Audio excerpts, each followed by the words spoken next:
अच्छा, कई लोग कहते हैं महाराज कि हम सुबह सुबह एक लोटा जल लेकर जाते हैं, ताज़ा जल तो हमारे घर में रहता नहीं है, जो जल रखा रहता है उसी को हम भर लेते हैं, उसी को लेकर चल देते हैं। और हो सकता है वो जल घर में बच्चों लोगों ने मटका हंडा झूठा कर दिया हो या कोई पात्र झूठा लग गया हो, और वो जल हम शिव जी को चढ़ाएंगे तो वो जल कहीं शिव जी हमसे नाराज तो नहीं होंगे। पर मेरी जीजियों, मेरे जीजाओं, बेटियों, बेटाओं, कोरबा नगर के सभी जनमानस और जितने आस्था चैनल पर ऑनलाइन शिव महापुराण की कथा को श्रवण कर रहे हो, एक बात अच्छे से समझ लेना। अगर विश्वास और श्रद्धा के साथ अगर भगवान को कुछ भी दिया जाता है तो भगवान उसको स्वीकार करते हैं।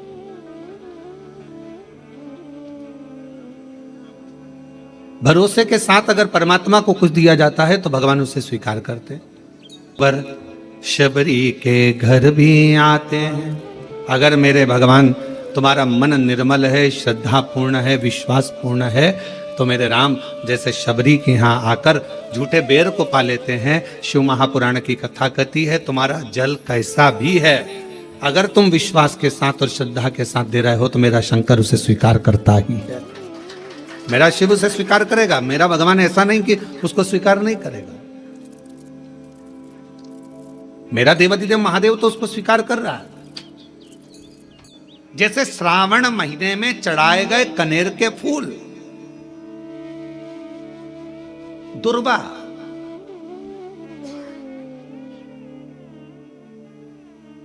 और हम सबसे कहेंगे, अब मान लो यदि कोई विशेष कोर्ट का केस चल रहा हो, कोई कोर्ट में कोई बातें चल रही हो, अदालत आदि में कोई कार्रवाई चल रही हो, कोई फाइल प्रशासनिक अधिकारियों के पास फंस गई हो और कुछ ना कुछ उसमें अपने को लगता है कि तका कनेर, 5 दुर्वा, 5 बेलपत्र लेकर शिवजी के मंदिर में जाकर शिवलिंग पर समर्पित कर 2 लोटा जल सावन के महीने में उसी पर बेलपत्र कनेर के फूल पर चढ़ाइए। देवाधिदेव महादेव की कृपा होगी।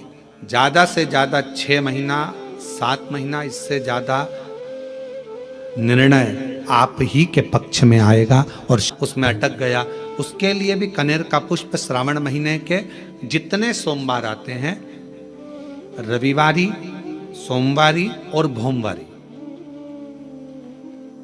कौन कौन से बार हो गए? रविवार, सोमवार और मंगलवार, 3 बार। प्रथम दिवस में कनेर का 1 पुष्प लेना है, द्वितीय दिवस में कनेर के 5 पुष्प लेना है, और तृतीय दिवस में कनेर के 3 पुष्प लेना। बेलपत्र एक साथ में लेकर शिवजी को रविवार के दिन भी समर्पित करें, सोमवार के दिन भी समर्पित करें, और मंगलवार को 3 कनेर के पुष्प के साथ बेलपत्र लेकर बाबा को समर्पित करिए। कितना भी अटकी हुई प्रॉपर्टी होगी, कह दिया उसने मैं तेरे नाम प्लाट नहीं कराऊंगा और पैसा लेकर बैठ गया, या पैसा नहीं दे रहा है, या किसी भी रूप में वो अटका हुआ है, अगर सावन के 4 सोमवार पढ़े या 5 सोमवार पढ़े, आपने ये प्रत्येक सावन के सोमवार के पहले, फिर से बोलो कौन सा बार, सोमवार के पहले और बाद में कर लिया, तो आपको उसे प्रॉपर्टी उस व्यक्ति को तुम्हें देना ही पड़ेगी, छोड़ना ही पड़ेगी।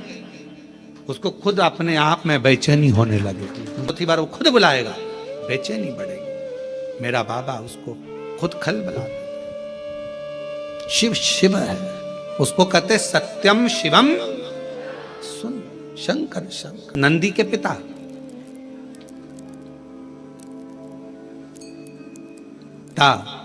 और परमात्मा, जैसे एक वृक्ष की जड़ होती है, उस जड़ से अगर पत्तियां सोचे कि मैं ही इस वृक्ष को सही रखी हूं, फल सोचे कि इस वृक्ष को केवल मैं ही सही रखा हूं, फूल सोचे कि इस वृक्ष को केवल मैं ही सही रखा हूं, तो ये उसका भ्रम है, ये उसकी भ्रांति है। पर जब तक टूटती बेकार नहीं होती, सूखती नहीं है, डालियां नहीं सूखती हैं, फूल नहीं सूखता है, कब तक? जब तक वो जड़ से जुड़ा हुआ है। अगर वो जड़ से अलग हो गया तो पत्ती भी व्यर्थ हो गई, डाली भी व्यर्थ हो गई, फूल भी व्यर्थ हो गया और फल भी व्यर्थ हो गया।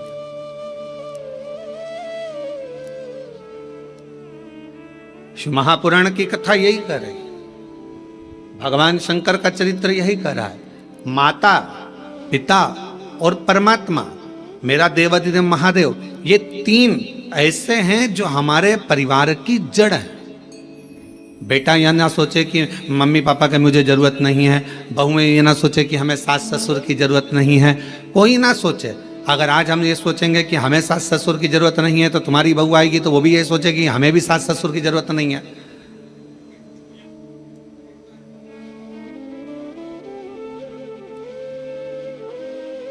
वाला मृत्यु लोक में जन्म लेने वाला व्यक्ति अगर ये सोचे कि हमें तो महादेव की जरूरत ही नहीं है, शिव तत्व कहता है जन्म, मरण और परण ये तीन मेरे शंकर के हाथ में हैं। अगर आपने इन तीन का स्मरण, माता, पिता और अपने परमात्मा का, जिसका आप भजन करते हो, राम का करो तो राम का, कृष्ण का करो तो कृष्ण का, शिव का करो तो शिव का, भवानी का करो तो भवानी का, दुर्गा का करो तो दुर्गा का, तुम्हारा जिसका मन हो तुम उसका भजन करो, मना नहीं।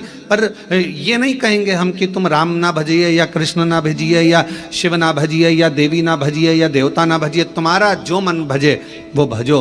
पर इतना याद रखो कि माता, पिता और परमात्मा ये हमारी जड़ है, और इस जड़ को हम जब तक पकड़ कर रखेंगे तब तक हम भी हरे भरे बने रहे। घड़ी रे घड़ी दुख काटो, दया कर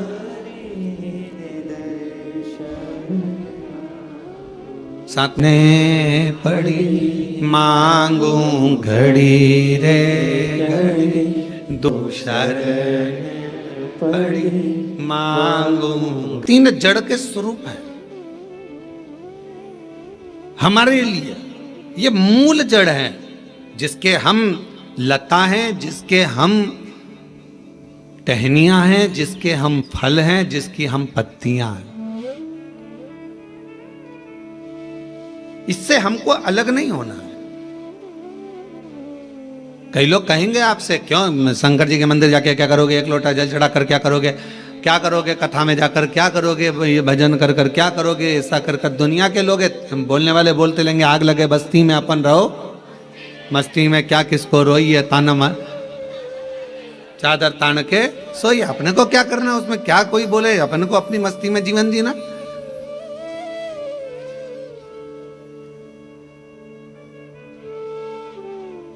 शिव कथा कर रही है, शिलाद नाम के मुनि ने तप किया, साधना करी, और क्यों करी, केवल संतान की प्राप्ति के लिए। क्योंकि शिलाद के यहाँ संतान नहीं थी, शिलाद के यहाँ कोई औलाद नहीं थी, शिलाद मुनि जी के यहाँ कोई औलाद नहीं, संतान नहीं।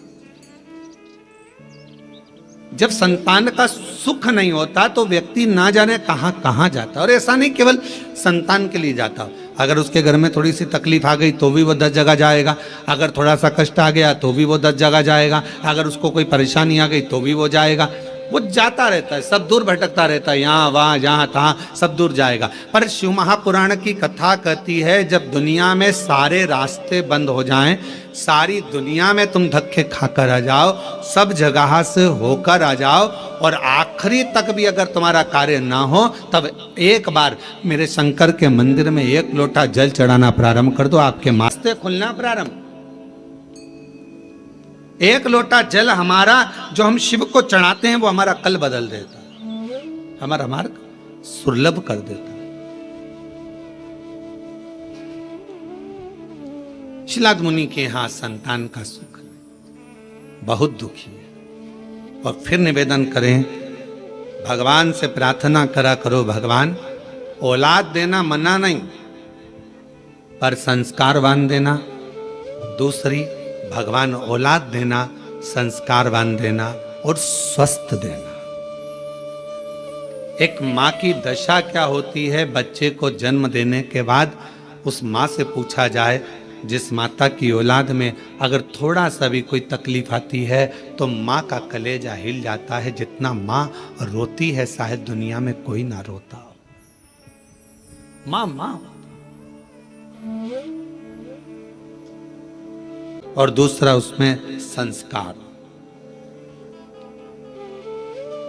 और कैसे संस्कारों? शिव महापुराण की कथा कहती है, अगर माता पिता सत्संग में डूबे हैं, माता पिता संकीर्तन में डूबे हैं, माता पिता शिव भक्ति में डूबे हैं, माता पिता यदि भगवत स्मरण में डूबे हैं, तो ऐसी कृपा करना कि हमारी औलाद